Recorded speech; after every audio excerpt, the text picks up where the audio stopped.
This is the piano closet. So You want to take your jacket off? Yeah. Would you prefer it on your right ear or your left? I think left ear. Okay. Then I usually put it just in my jacket pocket. That's perfect. There's that. I have a little bit of this tape to keep it from sliding around if I can find it.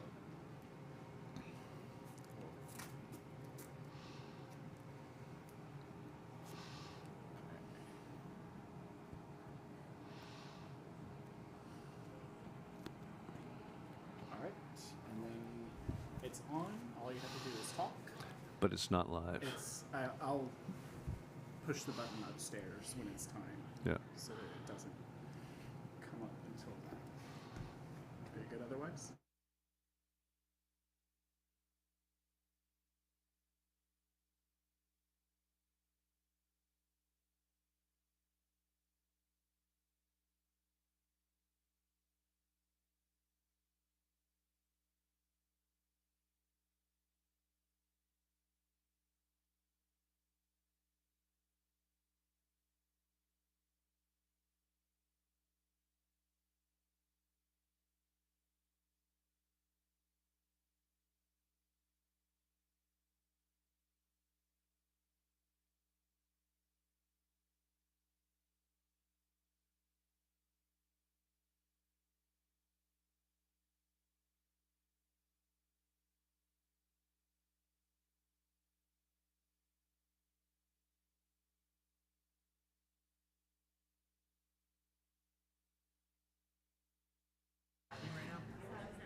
everyone.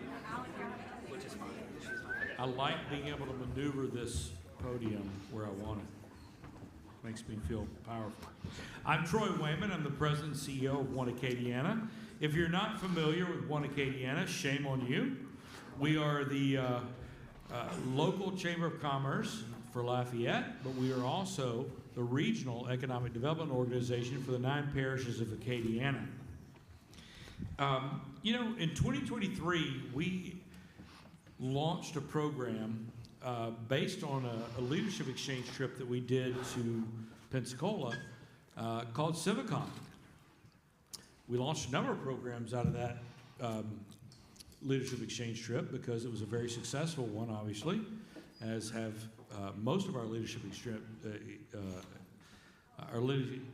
exchange trips been. But we launched a number of programs out of that. But the one CivicCon was based on engaging the civic community. We wanted to increase the civic IQ of the region. There are a number of things that make our community better, a number of things that make our community more vibrant, and we want to make people aware of those things. Because if we don't have the community bought into these things, then we're not going to be successful. Tonight, we're very excited to have our first CivicCon of 2024. Am I correct on that, Lindsay? Yes, thank you. God, it'd been awful if I said that and I was wrong. Our first CivicCon of 2024, we do this quarterly, and we've got a gentleman by the name of Jeff Speck. Jeff Speck is the preeminent expert on walkability. He's a nationally and internationally known author, and I'll tell you a little bit more about his credibility and his bio in a little bit. But first, I want to thank, number one, thank all of you for being here, but I also want to thank our sponsors, our presenting sponsors. Our presenting sponsors today, I saw Kevin Blanchard outside. This is strange. I usually can see the audience, but I can't see anybody tonight. I saw Kevin Blanchard out there earlier. What's that? He's right here. Oh, great. Kevin Blanchard. And thank you. Thank you for putting him on the spot. And the William C. Schumacher Family Foundation. I know Erica's here as well. Yeah.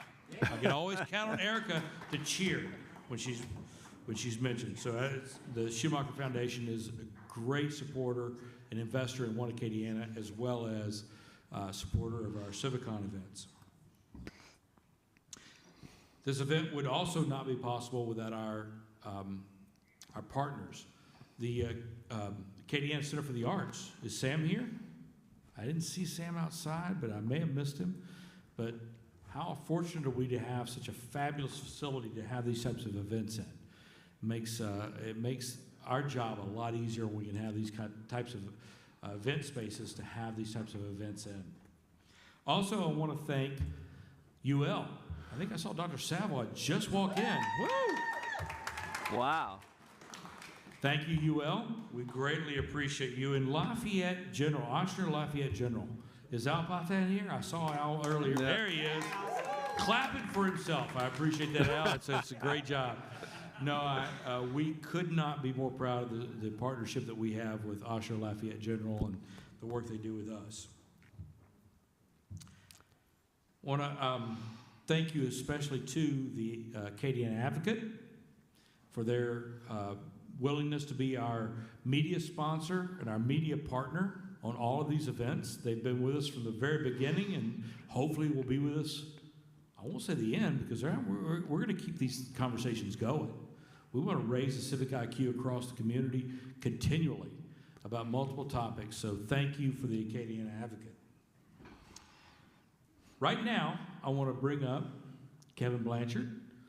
I don't know how long I can say the new President and CEO of the Downtown Development Authority, but I'm going to continue to say that for a while anyway. I'll take it for as long as you will. All right, perfect. But Kevin's been a great partner of ours for a long time in multiple roles, but now we're especially excited to be one of his constituents in downtown Lafayette. Kevin? Thank you. Hey guys, good to see you. So for the poll. Good to see you. Look, I'm not going to take you long. I just want to thank you all for coming. I want to thank One Acadiana for putting this together. I think you're going to really enjoy what Jeff has to share with you tonight. We got to do a walking tour this morning, a group of us from downtown and UL and the Schumacher Foundation and LCG, along with Jeff, to kind of show him what was out there and what people experience as they try to experience Lafayette and UL in downtown as a pedestrian. And I know he's going to have a lot to share with you. I'll tell you my kind of big picture takeaway was we have a really beautiful campus. UL is a wonderful, with all the oaks and the work that the university has done. Yeah, you can clap for that. It's great.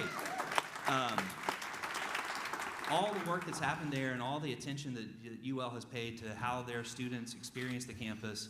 And I'll brag on downtown too. I've only been here for 5 weeks, so I can't take all the credit for it at all, but we have a really walkable, great downtown, and we do a lot of things well here too. Please, yes. But man, the walk between these two places sucks. It is terrible. It really is. And when you go out and actually do it yourself, it's bad. And so I want for us to think about the possibilities there, because we've got these two great assets for our community, so close and yet so far away. And why I am hopeful and very excited about this discussion, and thanks again to One Acadiana for getting this started, is for for this great opportunity to have Jeff here. We also have such great engagement between UL and downtown and the city government. And really, those three parties together can do a lot. And we can do a lot with your support, the folks who are interested enough to come here on a random evening and listen and talk about walkability. You're the choir, but you're also the army. And so we want you guys to get sort of engaged, excited, and motivated, because we got to do this together. It's not going to happen just any one of us or any one organization. It's going to take all of us, because it's going to be big and it's going to be worthwhile. So thank you.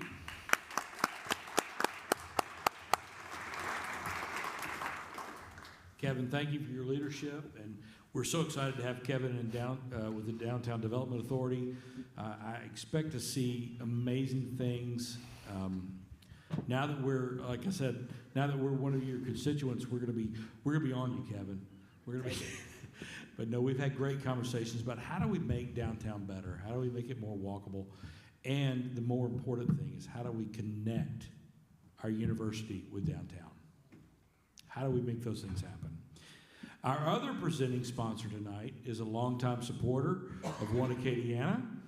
We're very, very grateful for their investment and their leadership. And I want to welcome to the stage now Miss Erica Ray with the William C. Schumacher Family Foundation.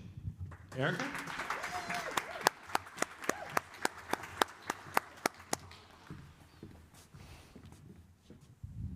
I always feel like if you can't cheer for yourself, who can you cheer for? So you always hear me. You always know when I'm in the room and you announce the Schumacher Family Foundation.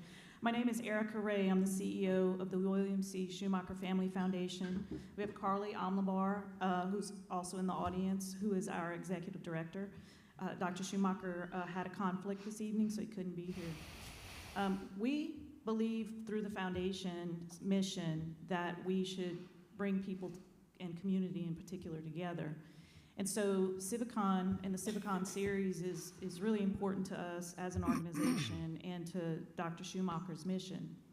So we were invited to do the Walkability tour today with Jeff and the stakeholders. And Dr. Sabwa's up here, he took time out of his busy schedule to walk with us. And I'm sure in mile 2 he was contemplating his life choices, because it did start to warm up today. But life is experiential, and until you've actually taken the time out of your day to walk on campus or to walk downtown, you can't appreciate the challenges of getting from one or the other. And I think that the student survey that was presented previously at another CivicCon series really got us thinking about the challenges and the thoughts of students today. And I think as a community we're really working on how do we get our our kids and our grandchildren to stay or come home, right? I'm personally batting 1,000 because I have 2 grown daughters who live out of state. I would love to have them back home, you know. And so today, you know, meeting Jeff, and you know, we rode together in a car together going to the meeting place, and immediately Jeff looks at everything through a fantastic lens that I've never, you know, looked through. So tonight, you know, walk with us through Jeff's lens, because he's amazing. Thanks.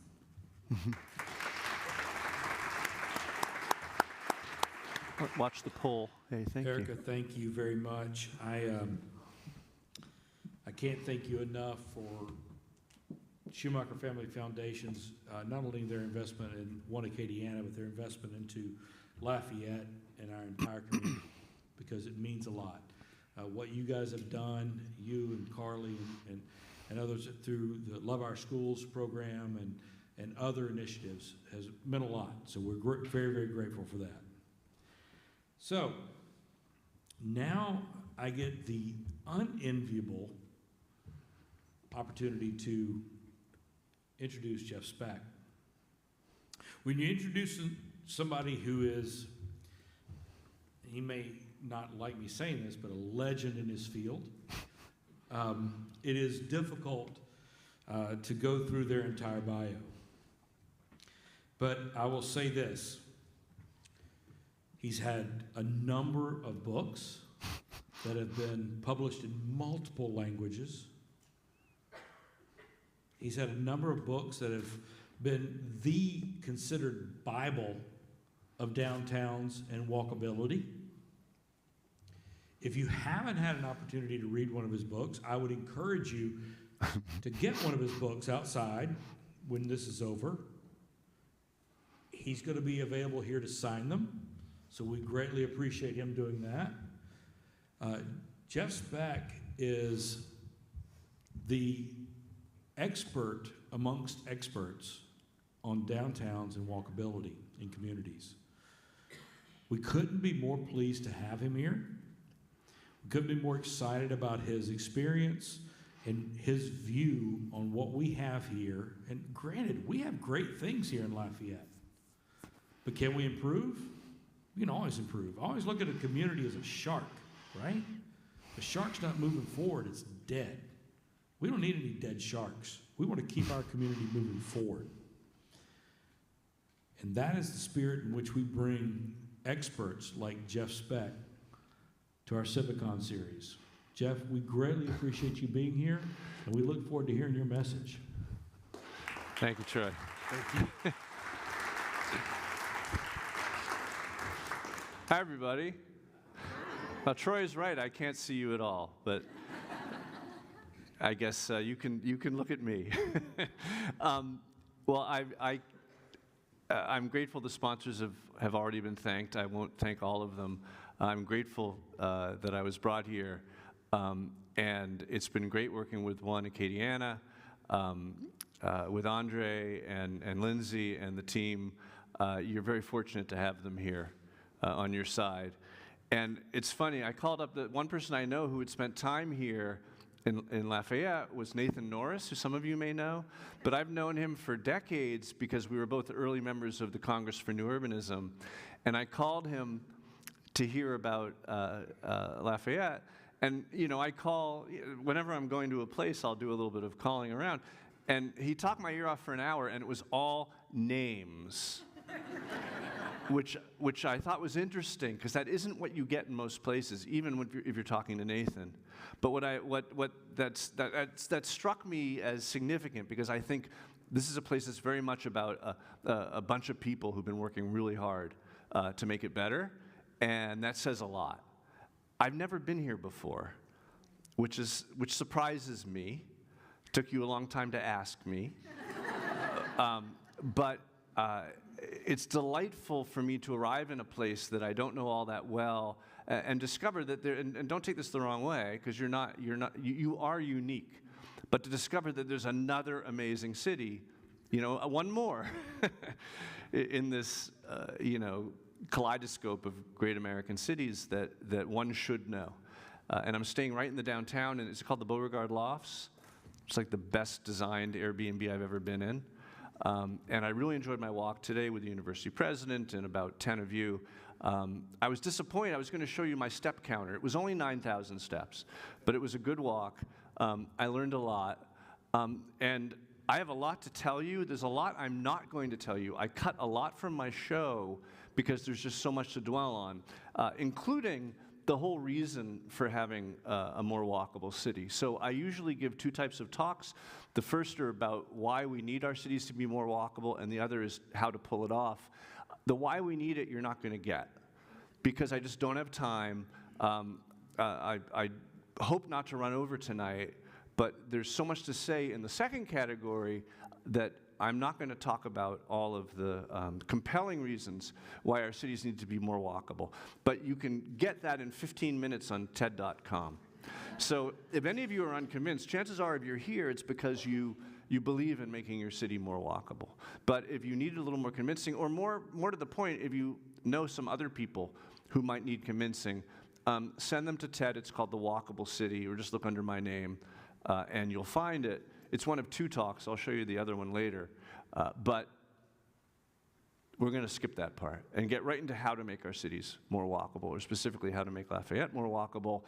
In Walkable City, I talk about my general theory of walkability, which asks the question, in America, in which driving is so cheap and so easy, and most people own cars, and that car is there in the driveway between you and everything. It's heavily subsidized. Every mile you drive costs less than the mile before. There's this incredible incentive for you to drive. Under those circumstances, how do you get people to make the choice to walk instead? And the answer is the walk has to be as good as the drive. And to do that, it needs to do four things simultaneously. It needs to be useful, it needs to be safe, it needs to be comfortable, and it needs to be interesting. And that's the structure of my book. It's the structure of my talk tonight. And we're going to just jump right into the useful walk. So I wanted to mention, I hadn't been to Lafayette. I spent a good amount of time in Baton Rouge. When I was at DPZ with Andre Stwani and Elizabeth Plater-Zyberk, who some of you may know, we did the downtown plan, I think in 1998, for Baton Rouge. And that was a very impactful and very well-implemented plan that allowed me to understand the area a little bit better. But Andres used to give this talk that he called The Story of Planning. And he would describe how the profession was founded back in the 19th century when people were choking on the soot of the dark satanic mills, and the planners said, hey, let's move the housing away from the factories, and the Garden City movement was born. And they did that, and lifespans increased immediately and dramatically, and the planners were hailed as heroes, and we'd like to say they've been trying to repeat that experience ever since. So you have the onset of what's called Euclidean zoning, the separation of the landscape into large areas of single use, and we know now that this is wrong. If you go to planning school now, you don't learn this anymore.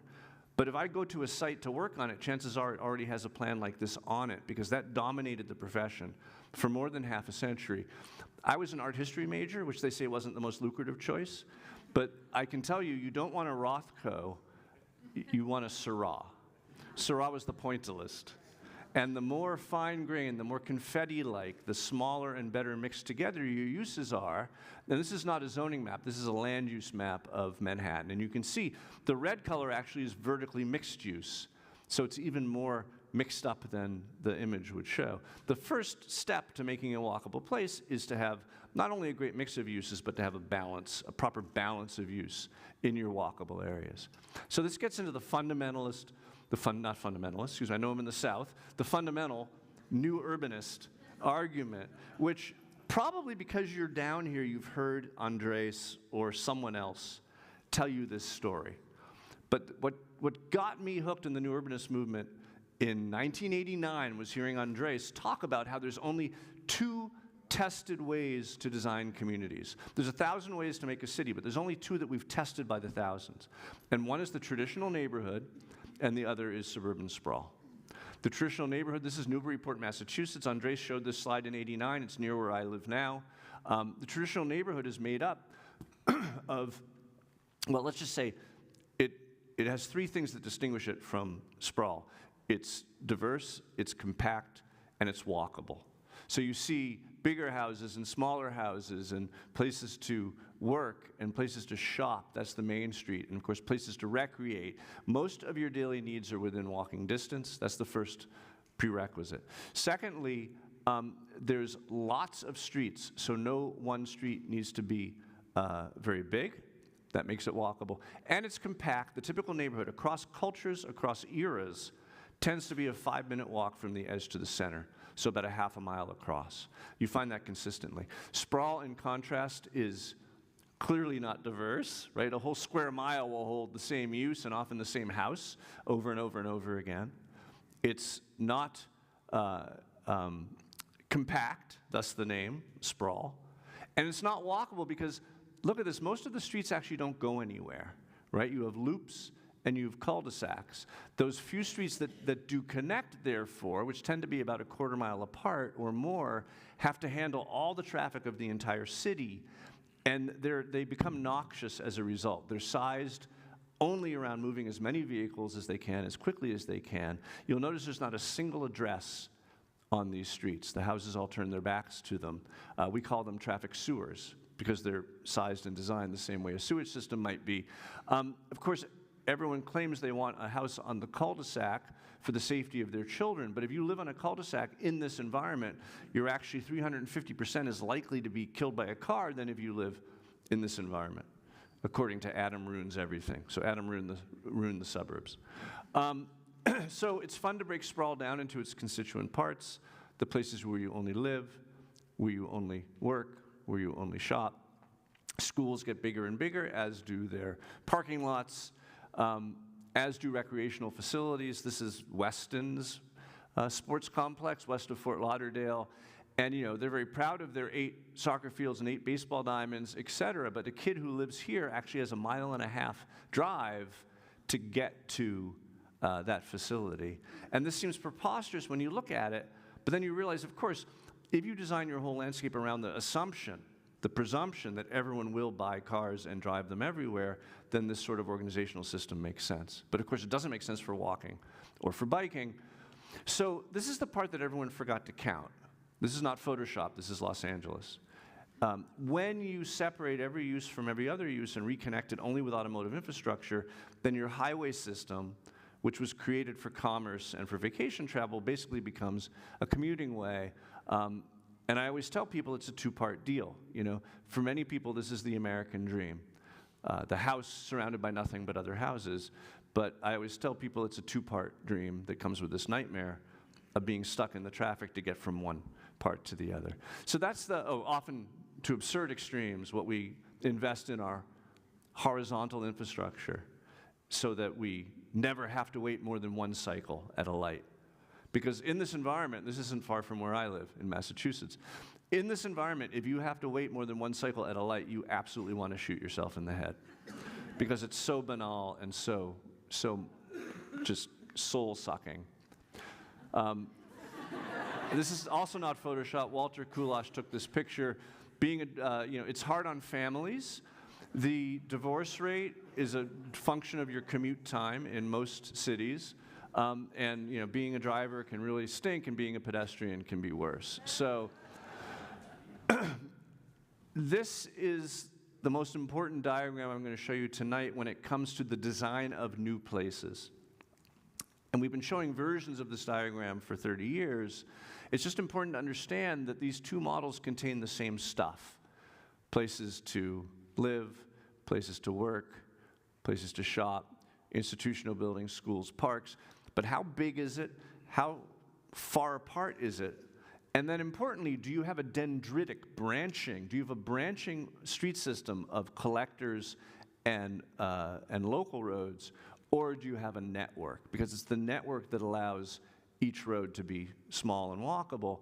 And remarkably, or ironically, this system, which was designed around the presumption of automobile use, is actually worse for driving than the traditional system, because you have one engine fire on the collector and your whole city shuts down for an afternoon, whereas there's 21 ways to get from this corner to that corner of this traditional diagram. So I'm going to spend the rest of this talk on existing places and on Lafayette, but I want you to understand that we're still building new places, the places we build has a real impact on our wealth. These are some slides from Joe Minicozy, who I believe has spoken here before, but he talks about here, these are local numbers. Here in Lafayette, your median household income between 1950 and 2015 went up 160%, but your feet of pipe per person and your fire hydrants per person went up 1,000% and 2,000% respectively. So you're actually, the whole Chuck Marohn Strong Towns message is that sprawl is bankrupting you. It's much more efficient to build in traditional patterns like this one on the right, and then moreover, another Joe Minicozy slide talking about what parts of your city are generating the most tax surplus versus the least tax surplus or negative tax surplus. And you can see that the heart of your economic energy also is in your traditionally organized downtown. So in this first category, the useful walk, we ask the question then, to have the best balance of uses in the downtown, what use is missing or underrepresented? And it's almost always housing. And certainly my tour of your downtown left me with the feeling that it would, not only could it hold a lot more housing in it, but that it would thrive much more strongly if it had more housing. Jane Jacobs talked about Wall Street back in the 1950s. She wrote in the early 60s, and she said, why is it that Wall Street, that attracts 400,000 people every day, does not have a single great restaurant or a single great gym? And the answer was what she called time spread. That to have a great gym, a great restaurant, you need the evening residents as well as the daytime workers. And you can't rely on bringing people downtown. You have to put them there. You have to have housing in the downtown. A broad highway and an invitation isn't enough. And that's how you get your downtown to really sing. Cities understand this, and a number of cities have chosen to invest specifically in developers who want to put housing in their downtown. In Des Moines, they had 2,500 units in 2000. They got that up to about 10,000 in 20 years, and they did it by giving developers a 10-year tax abatement and a 10-year tax increment financing on top of that. Now, I would say, right now is not the time to do this because interest rates are such that no one smart is building a lot of market rate housing in downtowns. But you need to be ready when interest rates drop. You need to be ready to partner with your development community to put more housing in your downtown. And you have a lot of great sites like this one on Jefferson that are just ready to receive a bunch more housing, and it'll really kick things into high gear when you have more people living in this environment, by the way, which according to polls, people really want to live in. And it may not be you, maybe you've got kids in school or other concerns that make you want to have a yard or be in a more leafy neighborhood, but there's depending on who you ask, between 40 and 60% of Americans want to live in places like your downtown, and they're not being given the opportunity. So you should be ready to leap on that. So that's the first category.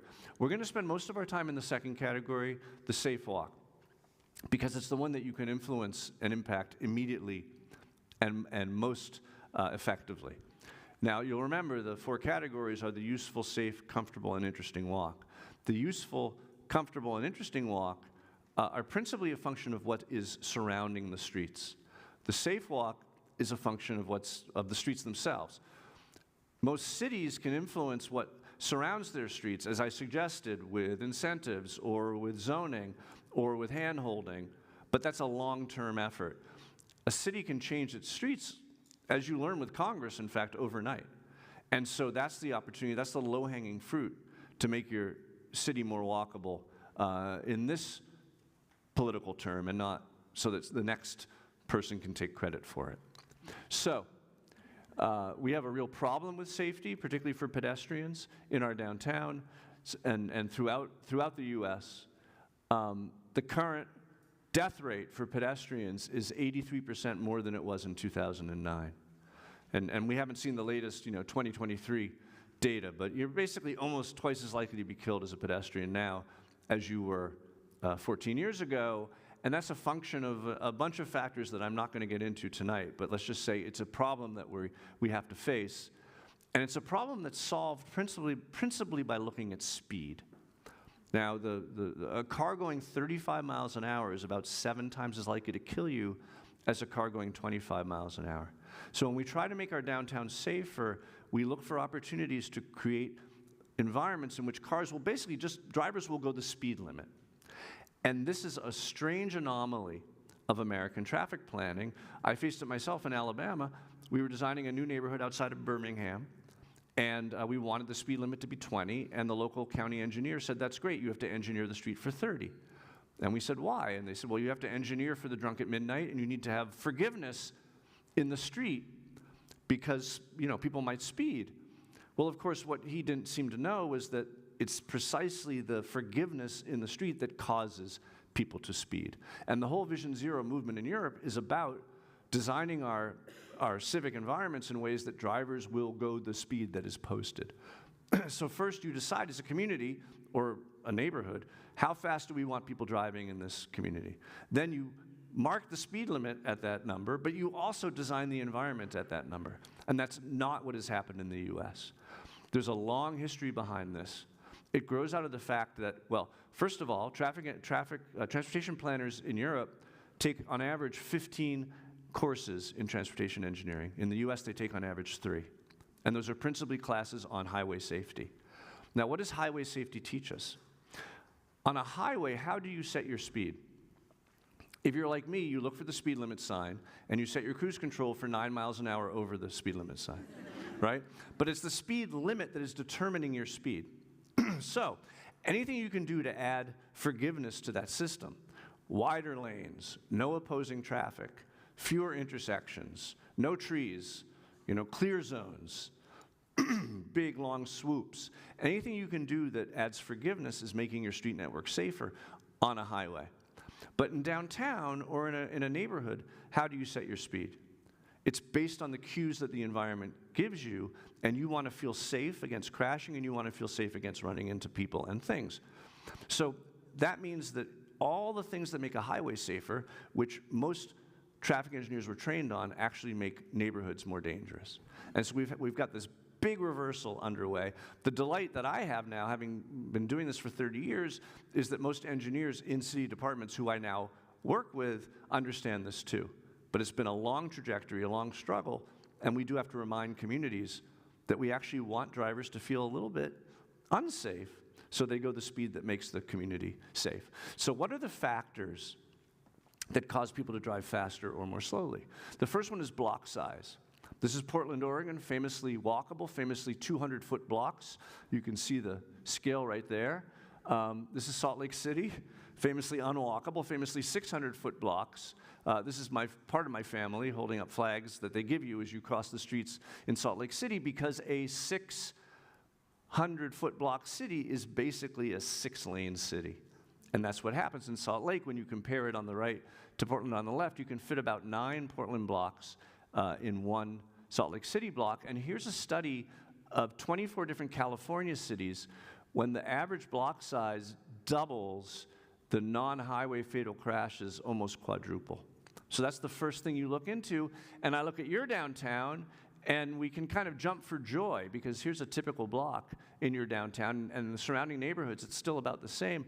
Not very different from Portland. So here's Portland, here's Lafayette. You can see your blocks are most cities have blocks considerably larger than Portland's. Yours are only slightly larger, so we say you have good bones. You have all it takes, at least, excuse me, at least in this first category, you have all it takes to be a very walkable place. The next question is, I know I have water in the podium, I'm just, I wasn't built to give lectures. So excuse me for a second. I also have a little gin and tonic left. I may just hit that. So how many lanes? Obviously, we're talking not just about highways, but about city streets. The more lanes you have, the longer it takes to cross. The more it looks like a highway, the faster drivers go. This is Oklahoma City. We'll talk about them in a minute.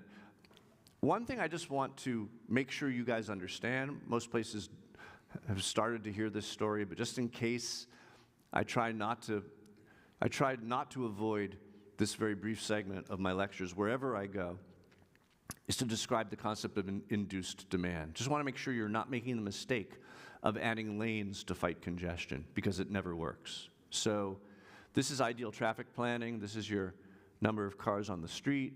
This is the capacity of the street. When the yellow line exceeds the purple, you get congestion. And so the theory is that you widen the street, you absorb the congestion, and the congestion goes away. Does this ever happen? No, it never happens.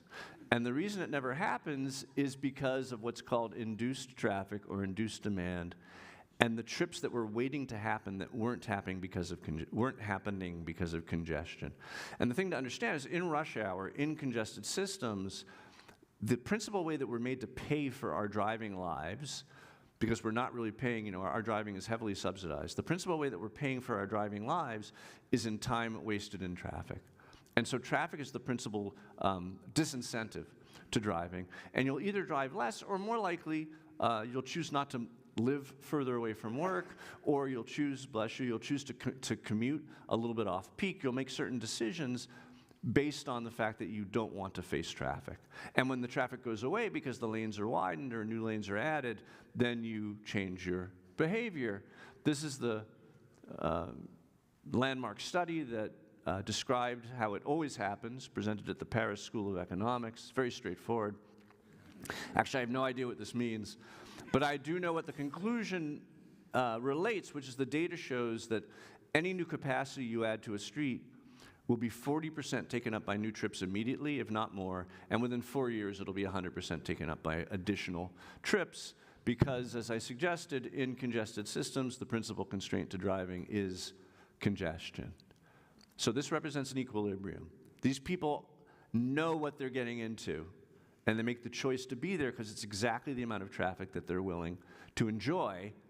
And so the question is, how many lanes do you want in your community, not whether you want congestion or not. Any reasonable increase in street capacity will not reduce the density of traffic, for the places made available will be taken by those drivers who may be said to be on the margin of convenience. Understood in 99 years ago, 99 years ago, we understood that. So when we widen highways, we stop congestion, and then it comes back pretty quickly. Everyone's talking about it, so why do we keep doing it? My point is, there may be reasons to widen the street, but fighting congestion is not one of them, so don't fall for that. Now, I share that information in the places I lecture, and then I tend to move on, because you guys might be convinced, but there are a lot of people who aren't in the room. And they won't be convinced. And even though you're convinced, it's still counterintuitive. It sure feels like adding a lane will make a street go smoother. So when I'm working in communities, I always look for places where there's actually extra lanes. And even in congested cities, you tend to find streets that have more lanes than they need to handle the traffic that's on them.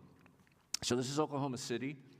The mayor called me in because, like in 2009, I think, Prevention Magazine did their Best Walking Cities issue, and they found that Oklahoma City was the worst city for pedestrians in the entire country. And Mayor Cornett called me in and said, what do we do? And I said, let's do a walkability study. And he said, what's that? And I said, I don't know, but it sounds like you need one. And what we did was we looked at the car counts in the downtown core, and then we looked at the width of the streets, the number of lanes of the streets in the downtown core, knowing full well, as any engineer will tell you, that a two-lane road can easily handle 10,000 cars per day. In fact, a two-lane road, two-way, without turn lanes, can handle 10,000 cars per day. And I'm going to fast forward a little bit and say that we ended up making a rule in the redesign of the downtown that if a street did not have 10,000 cars per day or more, it did not get any left turn lanes at intersections. That was fought vigorously by the local engineers, but the engineer running it held firm, and of course there was never any congestion problem as we move forward. So we looked at these numbers, 6,000, 9,000, 5,000, 4,000, and these were all 4 to 6 lane roads in the downtown that were determined to stay that wide. And I said, you have this fundamental mismatch between supply of lanes and demand for lanes, so that, a lot of streets have 3 to 4 extra lanes in them. And happily, right when I submitted my report, Devon Energy committed to building this 51-story tower in the downtown, generating $200 million in tax increment. And they said, how do we spend that money? I know, let's redesign, let's rebuild every street in our 40-block downtown core from edge of building to edge of building. And they did that mostly. They've done about 3/4 of it. My job was designing all the curb to curbs. I was able to eliminate 1/3 of the driving lanes. I was able to double the amount of on-street parking and create a bike network where there was no bike network because of this mismatch between supply and demand. So a typical 4-laner becomes a 2-laner. Here it is under construction. This 4-lane one-way became this 2-lane two-way with room for a train, a tram. This street became that street. This is what you do if you have money to spend. And I always tell communities, you know, that's great, but consider not so much rebuilding as restriping, because you can restripe a whole downtown for the price of rebuilding just a few streets. And I still give that advice in a lot of places. You did that on Congress Street, and you may recall this was one of your 4-laners, and it's now a 3-laner, which I'll talk about in a minute, plus parking, plus bike lanes. And it's fading and needs to be, I think, restriped again or perhaps rebuilt. But it showed the way forward, and I won't tonight acknowledge enough the fact that you're ahead of the curve on a bunch of things. I would say a lot of communities have tested this, as you have. You're already moving forward to consider it on a number of other important streets, and there are other ways that I'll relate in a minute that you've been well advised, both externally and internally over the years, to start to make some of these changes, which is great. But this is a very particular type of road diet, which we call the classic American road diet. And these are the easiest things to sell in communities if you have the opportunity to explain them fully. Because what they do is they take a 4-laner, which is inherently not only very dangerous, but also very inefficient, and turn it into a 3-laner. It's dangerous because the turning lane is also the fast lane, and it's inefficient because the fast lane is also the turning lane. And so no one is really surprised when you do this, you reduce the number of injuries on the street pretty dramatically, because you change 6 crash opportunities for 3 crash opportunities.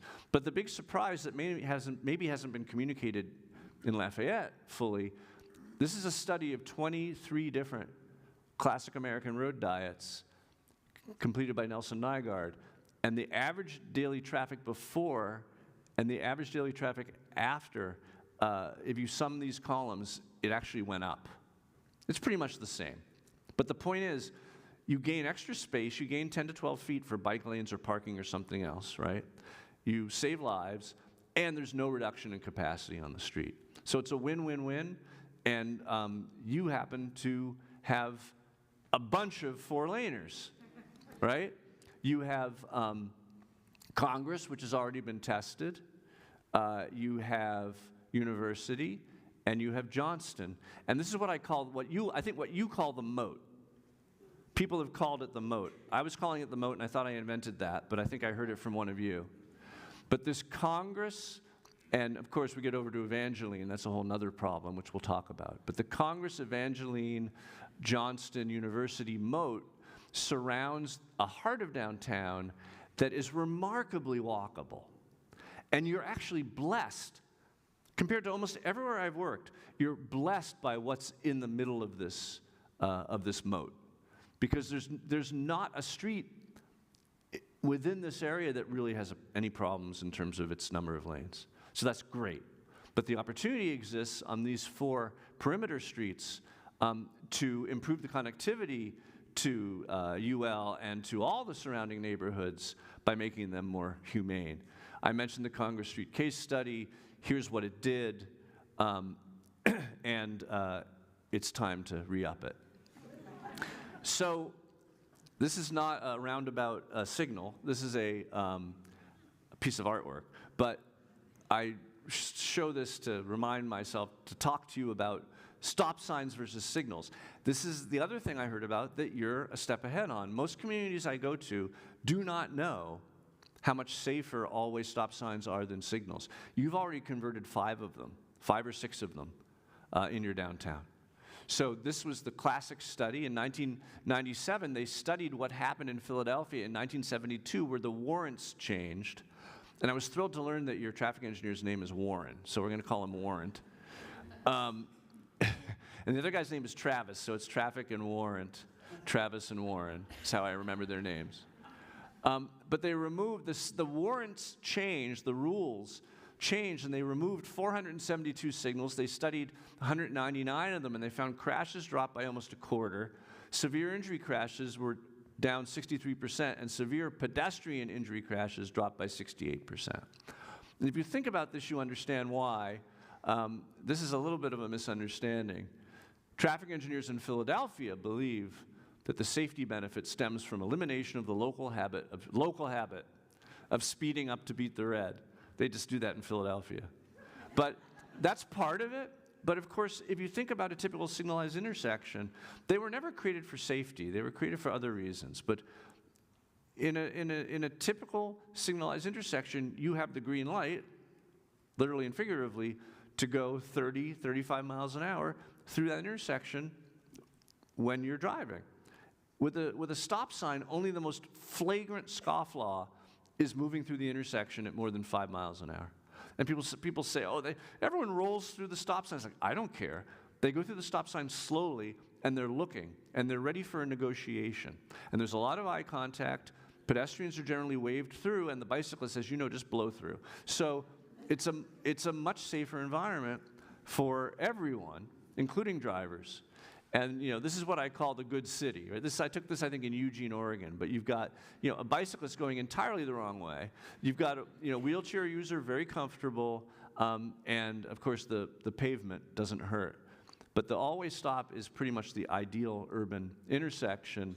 So something I've been doing as well over the years is when I go to a city, I try to change as many signals to always stop signs as I can. And of course, it depends on the amount of traffic.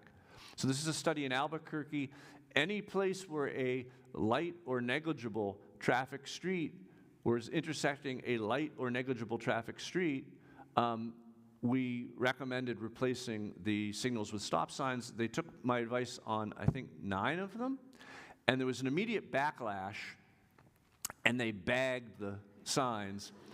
And the backlash was because people don't like change. So, of course, people were unhappy.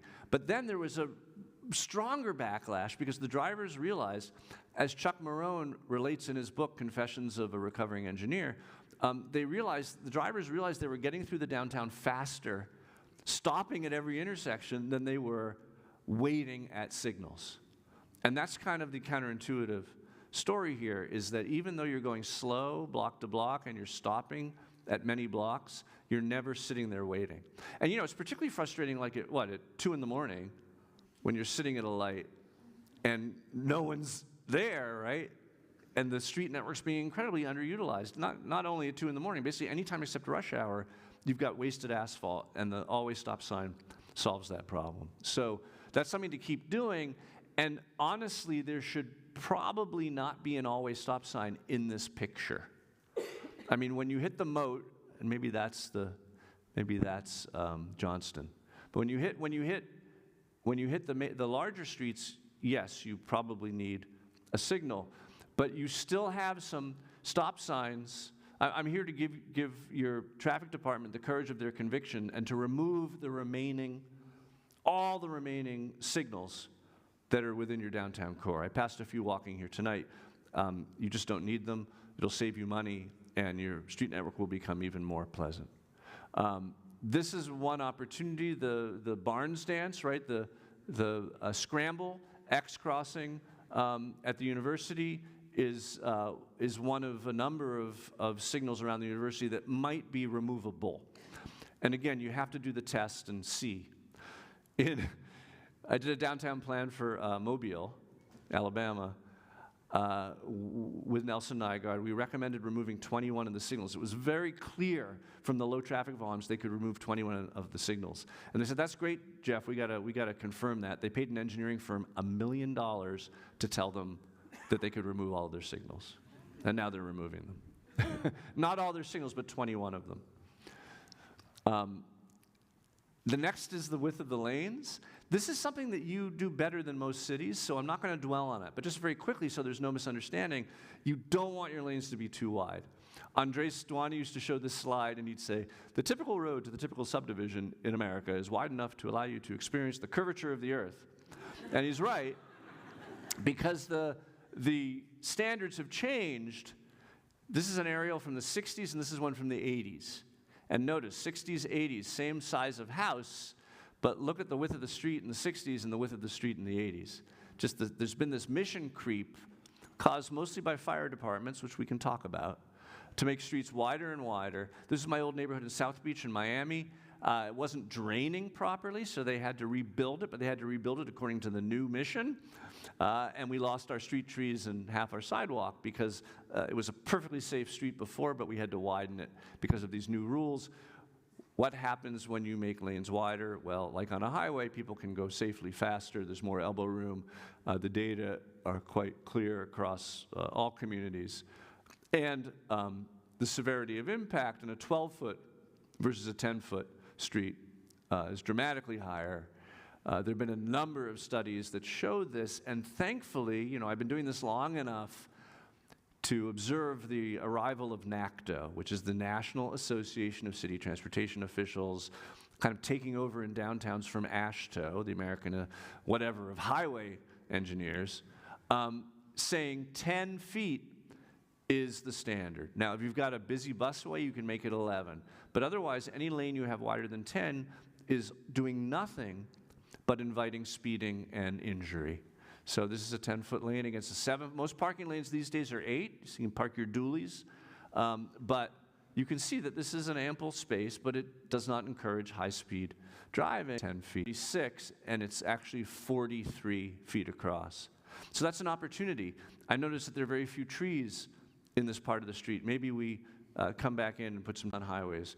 But the data, particularly from one study done in Orlando, shows that on the same street, Colonial Boulevard, the segment that had street trees on it actually had fewer injury crashes and fewer problems than the area that didn't have street trees, because street trees are one of several things that slow cars down, sometimes dramatically. But better to hit a tree than to hit a pedestrian. And a row of trees like this, particularly where you don't have parked cars, in perspective, forms a wall against the street edge. So it really does a great job when you plant them close together. You have amazing trees here. And I got to meet the original oak tree and all his family, or her family. I don't know much about botany. Maybe it was her family. But your trees grow really well here. Now, I'm here just very briefly. It's not it's not a subject that I spend a lot of time on, but I'm here very briefly to say that you guys, because I didn't, I'm just going to assume you guys really don't begin to understand all the things that street trees do for you. Particularly in a flood-prone area, they absorb a tremendous amount of rainwater. They absorb CO2. I'm sure you're aware that they create cool areas that fight urban heat islands. They improve the productivity of retail. They improve home values. They, provide wind protection in the winter. They cool houses in the summer. They do so much. They can be a maintenance hassle. Certain trees like live oaks and cypresses perhaps are not going to prolong your roadway life. And there are other trees you should pick, like sycamores and olive, that don't create the same problems that some of these trees create. But it's really important between the sidewalk and the street to have a street tree. And some communities, in their subdivision ordinances and other laws, don't let you build a street without protecting the sidewalk with a tree boulevard between the sidewalk and the curb. You don't have that rule, and you should. because a street without street trees really is not a complete street. It's not a comfortable street to walk on, and it's not a safe street. And this is what a street feels like without the parked cars, without the street trees on it. The next, I'm running through all the things that make streets safer or more dangerous. The next category is what I would call vocabulary, right? What is the message the street is sending you by the words that it uses in its design? And I love this truth in journalism statement here. Some say the entrance to city center is not inviting to pedestrians. Oh, really? This is in Las Vegas, the kind of half-failed addition to the Strip in Las Vegas. But of course, pedestrians aren't comfortable here because everything about the environment is talking about, it's a highway vocabulary. Whenever you have swoops, pork chops, wing shapes, aerodynamic curves, and lots of stripes, it's communicating a car environment, and it causes people to drive faster. Key here is the slip lane, like you find here in Atlanta, allows cars to speed around the corner without stopping. They're now removing their slip lanes in Atlanta like that. And so are you. I believe this is on Congress in front of the library. So you're doing this as well. And there are other places where you can do it, as I will show you. And then there's just the idea of necking spaces down, right? Just the idea of tightening it up so that the typical vehicle that's using the street is able to make the turn, but pedestrians have much shorter crossing distances. And this is where the mayor brought me today. And she wanted to meet in one place, and it was Four Corners. And in Four Corners, which apparently was once a nice place, but there's no evidence of it, you have not only extremely highway-like geometries, but even the absence of any sort of crossing infrastructure. And I was begging the mayor to come tonight. Did she make it? Yeah, there she is. Thank you, Mayor. And I told Mayor Boulay, I said, if you promise to come tonight, I will redesign this intersection. And so I did, but it's really ugly. And I didn't have much time, and I didn't even have any paper. I used the back of my itinerary. And importantly, I didn't have an eraser. So what I'm showing you is an exact trace in Google Earth of this geometry. So that's what you see on the left. And what you see are extremely swooping curves, what's called a radius of curvature of maybe 50 feet, when it's typical to have 15 feet for radius of curvature. You see a slip lane here, just painted on the street, but it's a slip lane. You see sidewalks right up against the edge of the street, right? Now, this street is being redone, so there's money for that. And then you see something that's the most challenging part, which is what's called the gore strip that makes this lane line up with this lane. Because this is a state highway, they don't allow you to angle across the intersection because they want you to maintain your 45-mile-an-hour speed because they think that'll make it safer going through the intersection. So what does this little redesign do? Just a few things. It tightens up the radius of curvature. This one's probably too tight. I know Warren's probably shaking his head, but this one probably needs to be a little bit looser. But the radius of curvature is now a standard 15 feet or 20 feet rather than 50 feet. Secondly, the slip lane has been removed. I haven't cut down any of the number of lanes, but I've removed the slip lane here. Oh, no, I have. Because a right turn does not block through traffic, I've consolidated the through lane and the slip lane into one lane, which narrows it further. Most importantly, well, probably most importantly, I've added crosswalks, which are also ideally raised and a different texture and color to call them out within the street. And you can even, put an emblem in the entire intersection if you want. But then, most trickily, I've painted, in the same way that this is painted, hey drivers, if you're turning left in one of these two left turn lanes and say on the left or right of this dashed line, I've done what we do in other communities, which is to dash this angle across the intersection. So now I've been able to eliminate the gore strip, pull this lane down to there, lengthen this sidewalk here so it's no longer up against the curb, right? So now you just angle across at a reasonable speed and you can have a much tighter intersection. So it's not rocket science at all. This is like the dumbest stuff, but it works. And that's a suggestion for your Four Corners in conjunction with all the other work you're doing to improve that corridor. That's it. Oh, thank you. You can go now. Please stick around.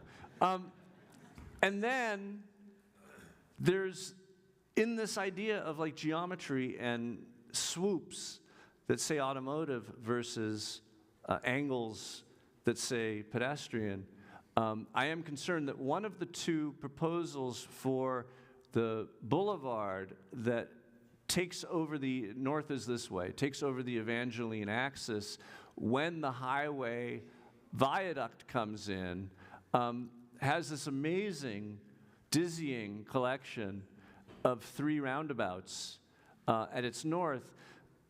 And there's 2 solutions. One has roundabouts and one doesn't, and you're contemplating which one to have.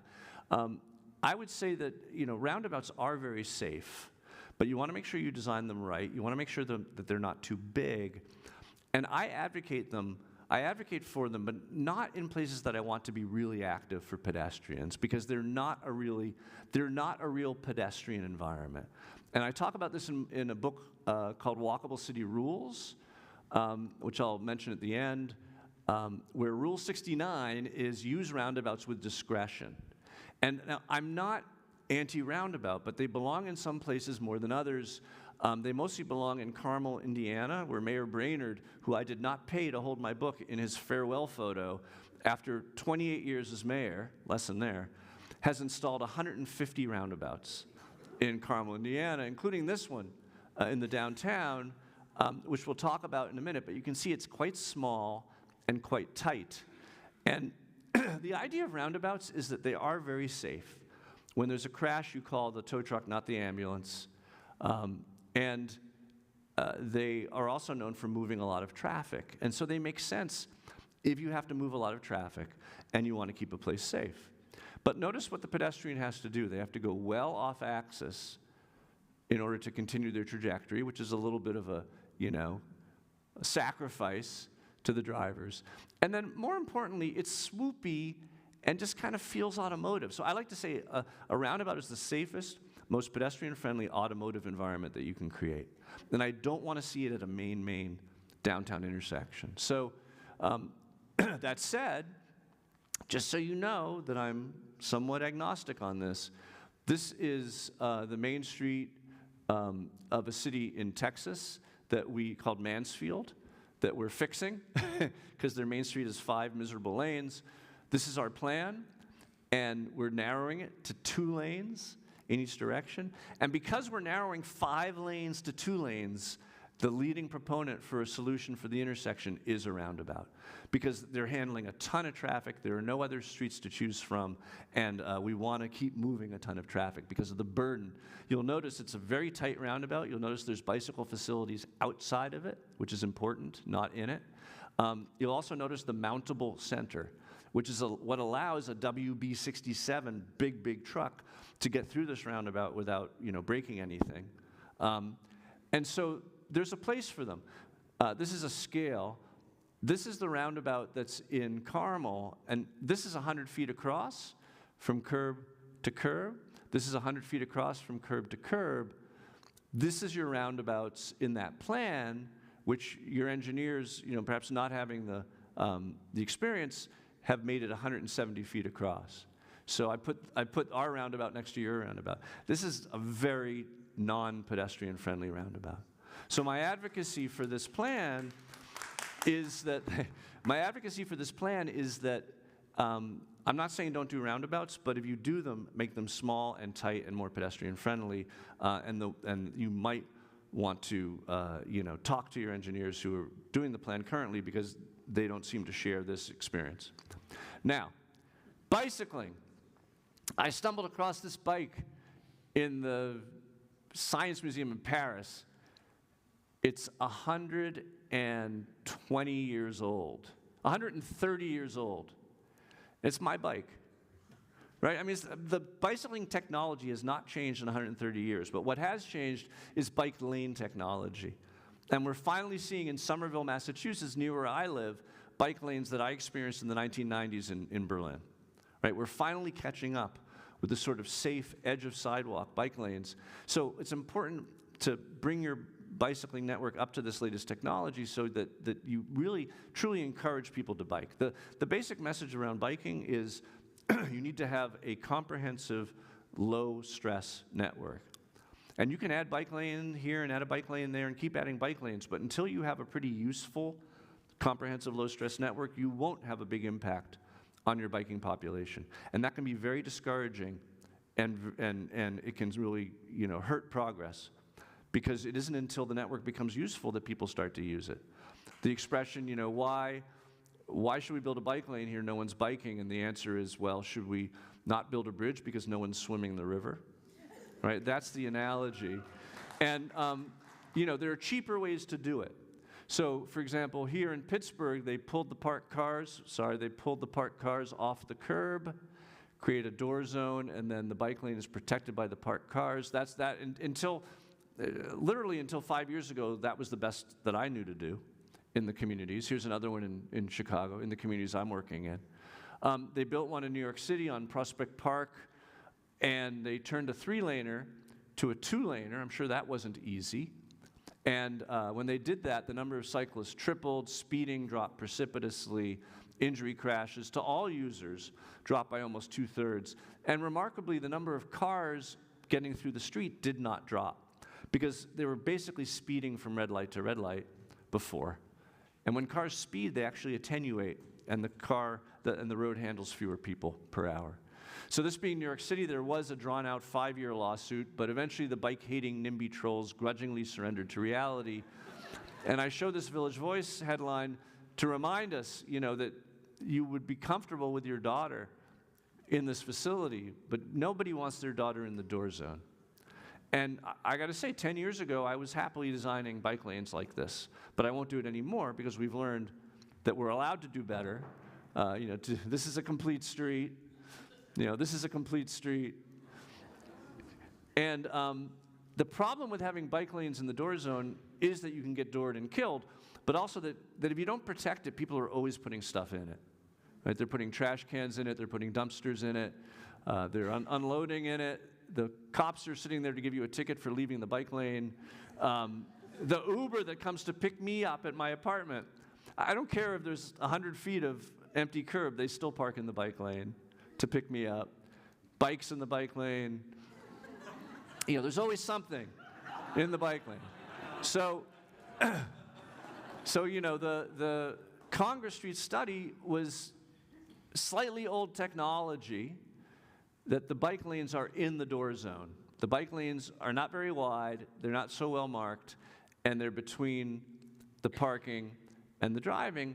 When we restripe Congress, there's a better solution that needs to be implemented. This was appropriate when it was done. This is in Cambridge, Massachusetts.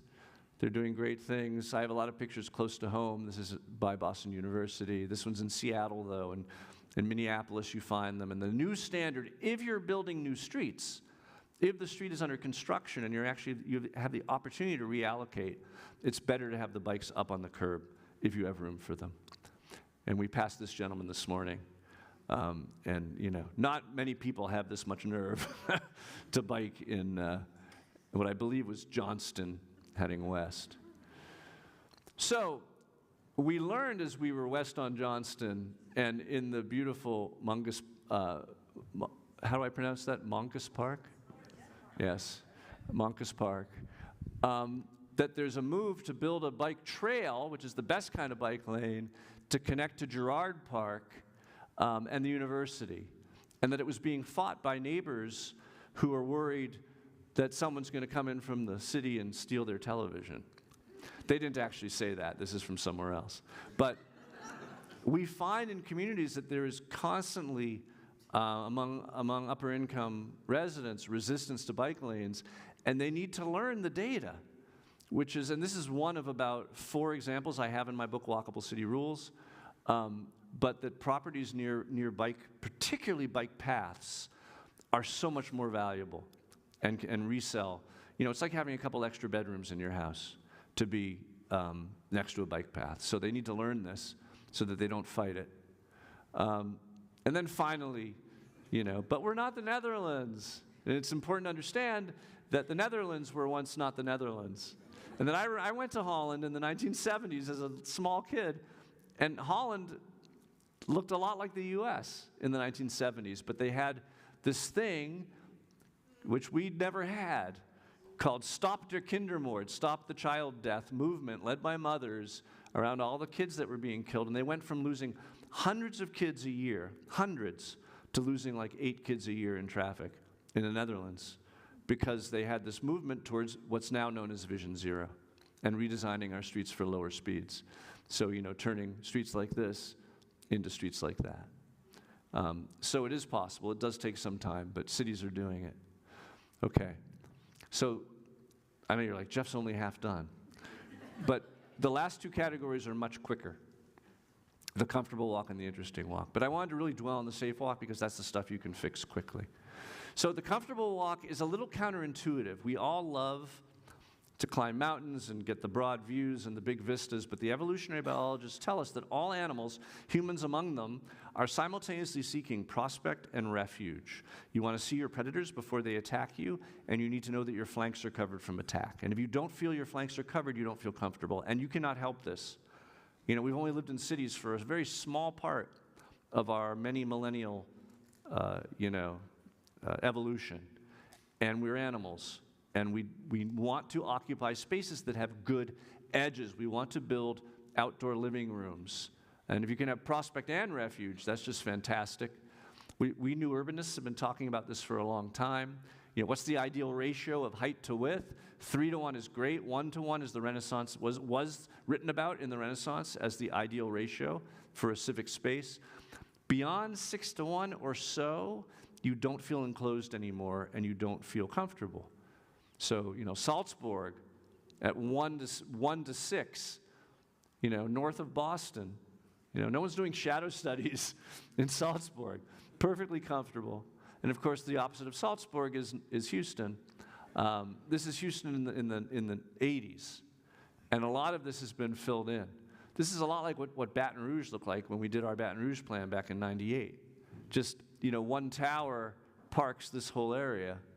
And I showed this slide to remind us that it is principally the surface parking lot that's the villain when it comes to having this sense of spatial definition along our streets. You notice downtown, the best spaces are the ones that have tallish buildings close to the street. Trees really help. By the way, I know these trees, cypresses, are not a good street tree and they're causing you all kinds of problems. Just make sure that you replace them with something that also grows tall. Because a small tree, you think a small tree is, when you've got a tight space, people think, oh, put in a small tree. But actually, a small tree crowds a space. A big tree rises above and canopies a space and actually doesn't crowd it. So you want to have tall trees that give you that canopy. I look forward to seeing it in the summer.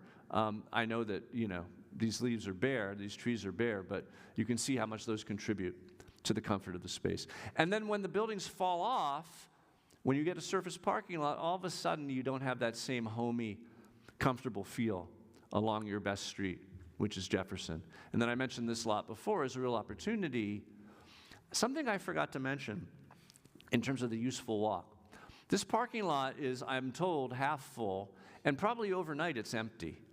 This is money in the bank for a developer who wants to put housing here without parking. And we had this experience in Lowell, Massachusetts. They had a whole bunch of factories, old, 18th century lofts to re-inhabit. The developers couldn't get financing without providing parking. There was no place to put the parking. The city had 7 lots, and they said to the developers, we'll write you letters that assign spaces in our public lots to your project. And the developers took those to the bank, and they got their financing. But the workers pile out at 5 o'clock, and the residents would pile in, and you can build housing for 30% cheaper if the parking's already there. So you should be locating new housing within a block or so of these lots that you have, like on this site right here. And then spatial definition again, no one wants the jail in the downtown, but also the way that it pulls back from the street, it's an object that doesn't shape space. It is a shape, but you want buildings to shape space, not to be the shapes themselves. And then finally, the interesting walk You know, we humans are among the social primates. Nothing interests us more than other humans. We want signs of life around us to know that people are there. Even if we don't see people, we want signs of people, eyes on the street, doors and windows. I mentioned one-to-one as the Renaissance ideal. This is one-to-one. This is in Grand Rapids. A very walkable downtown, but no one wants to walk on this street, which actually connects the two best hotels, the W and the Amway Grand, because, you know, on one side of the street is an exposed parking deck, and the other side is a conference facility apparently designed in admiration for the parking deck. It's just, you know, it's boring. Long horizontal facades are boring, and of course parking structures are boring. We learned from Mayor Riley, mayor of Charleston for 40 years, that it only takes about 30 feet of building to hide 300 feet of parking. So to have that crust, that outer crunchy crust of residential or some other use, ideally retail at the ground level, surrounding parking, doesn't take much distance. This is one of my favorites from South Beach in Miami. I call it the Chia Pet Garage, right? But they preserved the mid-century storefronts. They went up behind with that. You could probably do that here. And so, especially Buchanan Street, you've got 1, 2 parking decks along the street. And then along Polk Street on Sanssouci Park. Well, I have one big Souci, and that's this parking deck up against the edge of the park. It's a dead space. Yeah, I had to do this. I know Quint Studer did it, so I had to do this too. But you have this 20-foot depth here. We're now in the parking structure. You could lose 25 parking spaces in a parking deck that's hardly occupied. And create, with the right nurturing, create a incubator for merchants who want to come in and have free space. And that could really spur a lot of growth. Small spaces, incubation spaces in such an important place where we've made this wonderful investment in this park that's going to be great. And then you also have this blank wall of the Children's Museum, against it, which would be great to punch through the wall, but if you can't punch through the wall, then you seem to have some really great mural artists in this town.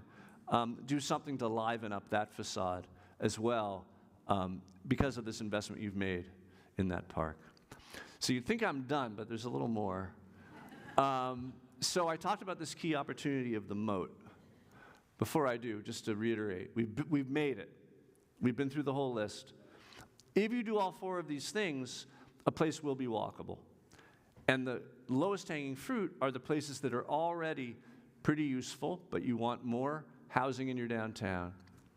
You want places that are pretty comfortable and pretty interesting, and when you fix the safe part, you've got the whole package, and then you create a walking population. So the key opportunity, as we described, is the moat, which cuts off the surrounding neighborhoods from downtown. It cuts off UL from the downtown. It's Congress, University, Johnston, and Evangeline further to the northeast. So let's go through those. Congress, you've already done temporary stripe. It's kind of fading. Even though it's fading, you've accomplished the main goal, which is to make it from 4 lanes or more to 3. I am curious if anyone's ever parking here. If no one is ever parking here, then perhaps there's a solution that only has parking on one side and gives you more luxurious bike lanes. But we discussed how I would move the bike lanes out of the door zone and probably consolidate them on one side of the street, protected by parked cars or something else. And it's a very healthy 72-foot right-of-way. So you have ample room for sidewalks, if you rebuild, for trees consistently, 30 feet on center or less, consistently, less than 30 feet on center, in other words, more trees, between the sidewalk and the street, and then ample room for bikes as well as parking. We talked about that. Second, University. It's quite a bit narrower. We talked about the narrow lanes, but the right-of-way is 60 feet. Again, classic American 4 to 3 road diet. That's going to take up 30 feet of your roadway. That gives you 30 feet more for sidewalks, trees, and bikes and parking. Now, how you, along its length, it can vary, but how you distribute those different things, understanding you want sidewalks consistently, and if you have a sidewalk, you want a tree, right? You want the trees where the people are walking. But then the question, parking or bike lanes, then you look you look a little bit larger, you look a little bit further away and you say, okay, are there alternate corridors for biking? Because if there aren't alternate parallel corridors, then the bikes do belong. I haven't been here long enough to answer these questions, but I'd love to have that opportunity. And then Johnston Street, the most important street in many ways because it separates the university from downtown.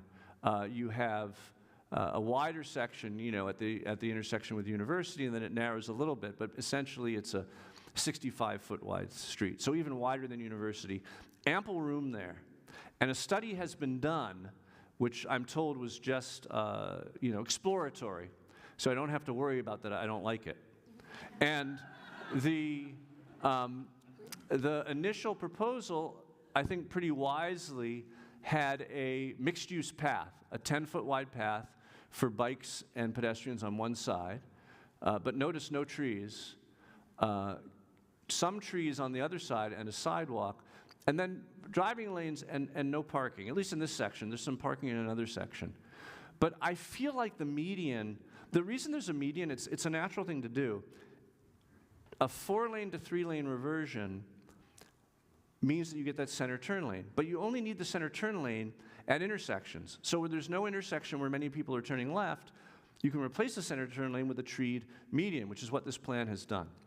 I would argue that there's so much distance between the left turn lanes that it makes more sense to hourglass the street and to actually, instead of having 2 single lanes separated by a median, to make the median disappear, have the 2 lanes in the middle, which gives you enough space on either side for the trees and maybe for other things.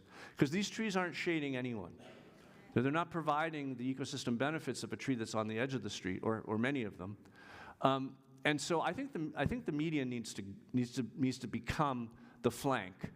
And then it went to another step of evolution. It's now being designed, again, I'm told in an exploratory way, but it sure looks serious. It's being designed in CAD, and we have no more bike path. It's just a regular width sidewalk, and the tree strips are so narrow and kind of disappear that I'm very worried about tree cover, and still the median. So I think my advice here, and again, I've spent 1 day at this, I think my advice here is to eliminate the median and beef up the sides so that you have room for the trees, for the bikes, and some parked cars. So I think that's, I'm not sure. By the way, I love my job because now I leave. And you're left to grapple with the dust. But I hope that's good advice, but I've just started to look at it, but I think it's common sense, and I think your engineers will probably agree with me. Also, this drawing makes me wonder whether there's going to be trees, but I do believe the intention is to put trees in that median.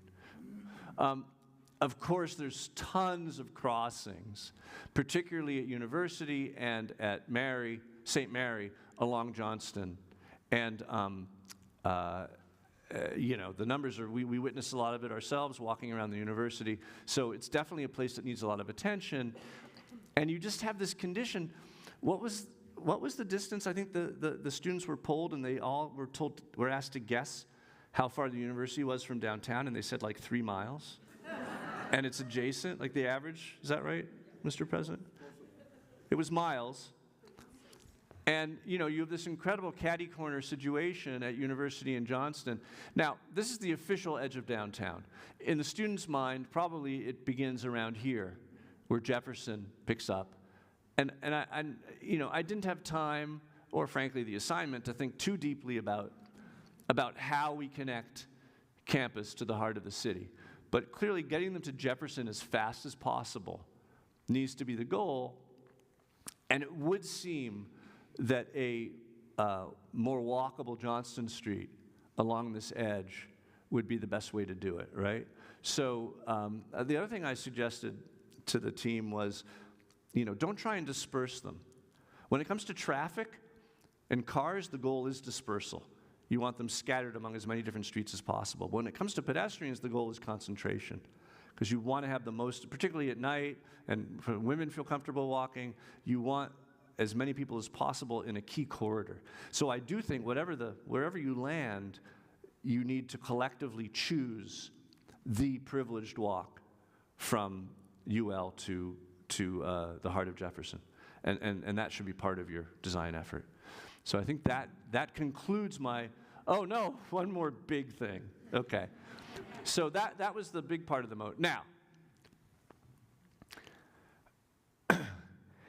this is the, yeah, that was not an ironic throat clear. But I do have a little gin and tonic left, so let me just finish that. I'm not going to get kicked out of town for this, though, because I think I agree with you that I think the viaduct makes sense.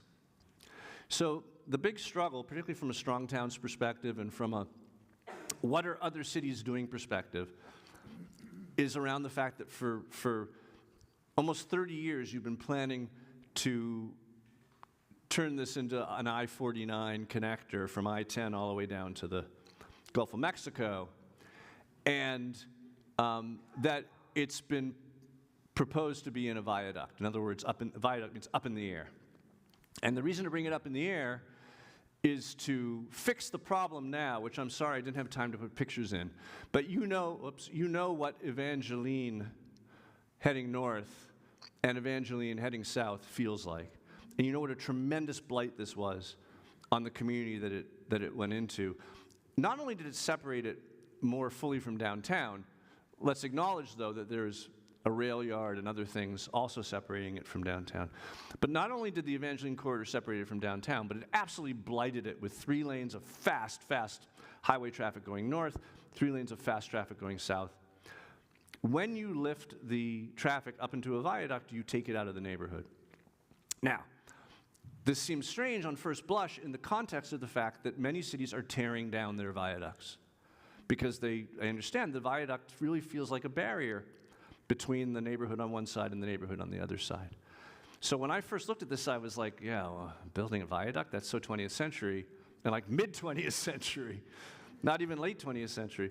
But what cities are starting to do, the most enlightened cities, it's the highways to boulevards concept of taking all the traffic that's in those highway lanes and pulling it down on the surface, but creating a beautiful, perfectly detailed pedestrian-friendly boulevard that has a central, like a perfect Parisian boulevard, which has a center area of maybe 5 lanes and then 2 slip lanes on either side that cause traffic to handle all the volume, but at a slower speed. That, in my experience, is a pipe dream in most cities, because the DOT will not let you make a pedestrian-friendly boulevard. All right? I say this with confidence. If you try to absorb all the traffic on I-49 and a surface-level boulevard through Lafayette, you will get a bad street. I believe that. So what the viaduct does, a couple things. It allows you to clean up the rail yard, which won't get cleaned up otherwise. That's important. And it allows these 2 streets that are now Evangeline to be nice streets. So what's important is that if you allow them to put the traffic somewhere else, that the outcome truly be walkable and delightful. Will this neighborhood be better connected to downtown? Not really. But it never was. At least after the rail yard, it never was. But it can have a wonderful commercial mixed-use heart along these 2 streets. It really can. And I think that should be the goal. So the chastening lesson that I have was dealing with the exact same problem probably 15 years ago in Oklahoma City. After we completed the plan for downtown that I showed you, the highway used to go like this. And everyone was all excited that they had decided, they came to the Mayor's Institute on City Design, which I oversaw when I was at the NEA. They said, we're going to move our highway 5 blocks south. And we've got, hundreds of millions of dollars, and that's what we're going to do with our highway. And they got the money, and they did it. And these were the headlines. Oklahoma City swaps highway for park. We're going to put in a beautiful green boulevard. And I'm like, that sounds great, because this new street has no obligation to handle many trips. It can be the best street that we can make. And then I looked at the drawing. And the drawing had the slip lanes surrounding a 98-foot traffic corridor, like this, 98 feet of traffic. And how many, 1, 2, 3, 4, yeah, how many lanes of cars? Because the state DOT had been given the job of creating the parkway, or the park. And you know, when you're a hammer, everything looks like a nail, and when you're a state DOT, or DODT, your goal is to move cars. So this new street that had no obligation to handle traffic, because all the traffic was moving elsewhere, became another highway, a surface highway. And by the way, if you go to the Alaska Way, where they pulled down the viaduct in Seattle and put it in a tunnel. Remember Big Bertha got stuck for a month and there was all this stuff happening in Seattle? The new surface road there too, which is additional and new, is a highway. They really blew that as well. And the mayor's a friend of mine and he's still very upset about it. So I propose this alternative to the boulevard. And this is the whole stretch. And this is when it kicks into the central park, the central part. And it's a real, right? It's a real park, it's a real boulevard. Actually, it's a really fat avenue with a central park modeled exactly on the dimensions of Commonwealth Avenue in Boston. I wasn't living in Boston at the time, so it wasn't chauvinistic. And, you know, we fought, and I tried to change what you saw to what I just showed you. This is where they ended up. Because the DOT stayed in charge. And the DOT, with their normal engineers, have 2 lanes westbound, 2 lanes eastbound, additional turn lanes, nothing in the middle to occupy except a tree strip, and super importantly, with very few exceptions, notable exceptions, no on-street parking. Now, I challenge you guys to think of one street in America. I can name one, State Street in Chicago. One street in America that's like a successful heart of a community that does not have parallel parking on it, if you can drive on it. Let's look at your plan. 1 lane, another lane, an additional turn lane, 1 lane, another lane. It is exactly this. It's exactly, whoever drew this, my apologies, whoever drew this. How is this a great boulevard that's going to bring the neighborhood back? It's not going to be a generator of business or economic energy. It's another highway. It's a 5-lane highway instead of 2 3-lane highways. But it's not. It was not drawn by someone who seems to understand how to act upon the objective of creating an economic and social heart for this disinvested community. So I do feel this is your major challenge, that this design, in addition, Evangeline, in addition to how you detail Congress University in Johnston, can reconnect all your neighborhoods, or at least give a heart to their neighborhoods, or not. And the devil's going to be in the details, and I am here to leave this mess behind. And I thank you for your attention. So.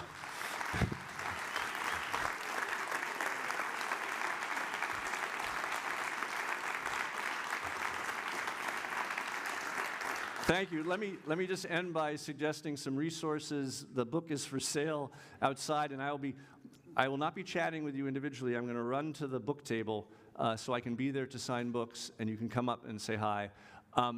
This book and Suburban Nation, which I wrote with Andres and Liz, are at the table. Also, though, thanks to my publishers who couldn't get to the bookstore fast enough any other way, there are 20 of these books available, Walkable City Rules, for free. But this book, which I showed you, for example, it had Rule 69 about roundabouts. This book is for technicians and people who are doing the work. So I would kindly ask, if you're someone who's like actively doing this kind of work in the community, then say so and grab one of these for free. And if you're not, then buy one of the other books, please. I mentioned this TED Talk. There's another TED Talk, which is a 15-minute version of the talk you just got tonight. So if you have friends who don't have the attention span to see the recording of this talk, you could send them to this other TED Talk. And then finally, coming very soon, I teach a 2-day class at Harvard every summer that's open to everybody. And you have to get yourself to Boston, and it's Harvard, so it's expensive. But when you're done, you get a piece of paper that makes it look like you graduated from Harvard. So I recommend you come to that. Thank you so much. Now I'll say goodbye.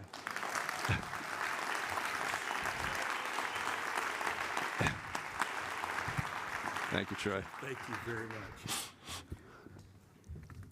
A couple of things I'm really looking forward to. Number one is watching Dr. Savoy lay down to block that striping. Dr. Savoy, I'll be there with you. I'll join you. Mayor, thank you so much for coming. Appreciate you being here.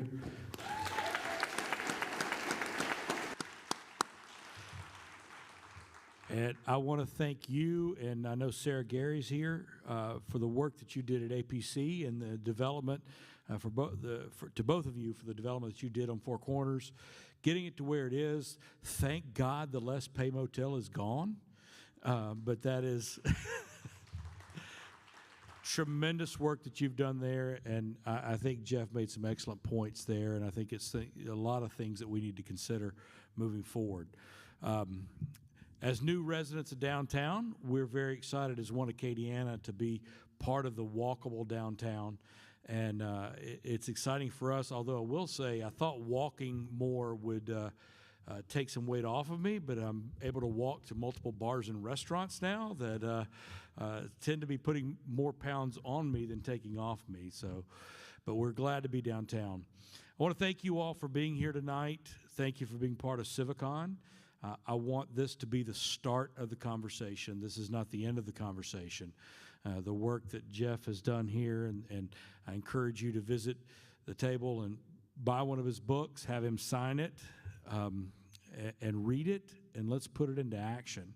I think there's a lot of opportunity for us here, as we've all seen and known.